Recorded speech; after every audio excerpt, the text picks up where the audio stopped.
Salam millət, bir qazet mərkəzi sahib Toyota Swift-dir. Hansı ki, söhbətimiz zaman səhifədə paylaşmışdım. Hal-hazırda mərkəzi sıfırdan yığıb yekunlaşdırmışıq.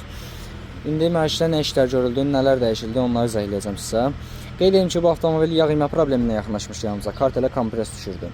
Biz mərkəzin ilk olaraq hava filtrinə baxdıq. Hava filtri bərbad vəziyyətdə idi. Mərkəz sökdük. Sökdüyümüz zaman əlavə problemlərlə qarşılaşdıq. Hansı ki, qalovkada çat çıxdı, porşinlərin koseyri sınmış vəziyyətdə çıxdı və val 0.25-dən stuq vəziyyətdə çıxdı.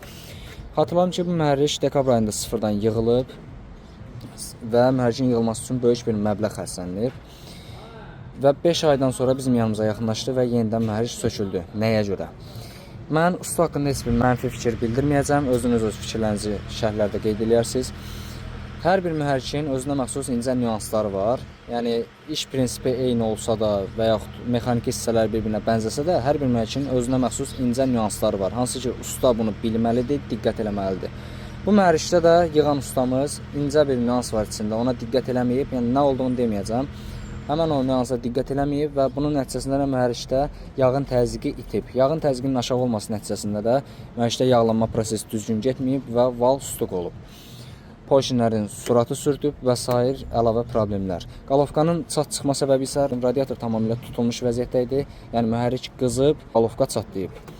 Sonra gilizlərin yeyilməsi, yağ yeməsi filan, bu da hava filtrinin əlamətidir ki, yəni toz torpaq gedib, gilizləri sürtüb, cızıb və mühərrik yağ yeməyə başlayıb. Bir sözlə mühərriki yığan ustamız da diqqət eləməyib, mühərrikə həmçinin avtomobil sahibi də lazımi qulluq eləməyib və mühərrik bu səbəbdən 5 aydan sonra yenidən açılıb.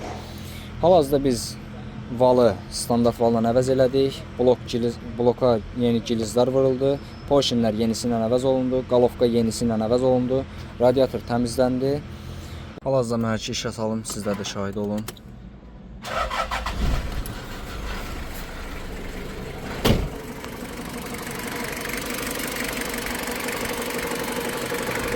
Gördüyünüz kimi mühərrik normal şəkildə işə düşür, normal şəkildə işləyir. Mühərrikə lazımi qulluqlar olunduqda, bundan sonra yəni inşallah ki, heç bir problem olmayacaq. Son olaraq sizlərə onu demək istəyirəm ki, siz əgər avtomobilə lazımi qulluqları eləsəz, avtomobil sizlər üçün heç bir problem yaşatmayacaq. Və mühərrikdə iş gördürərkən, avtomobildə iş gördürərkən çalışın ustanızı doğru seçin ki, qayıdıb yenidən əlavə xərclərə düşməyəsiniz, əlavə problemlər yaşamayasınız. Hal-hazırda avtomobili təhvil veririk. Xeyirli olsun.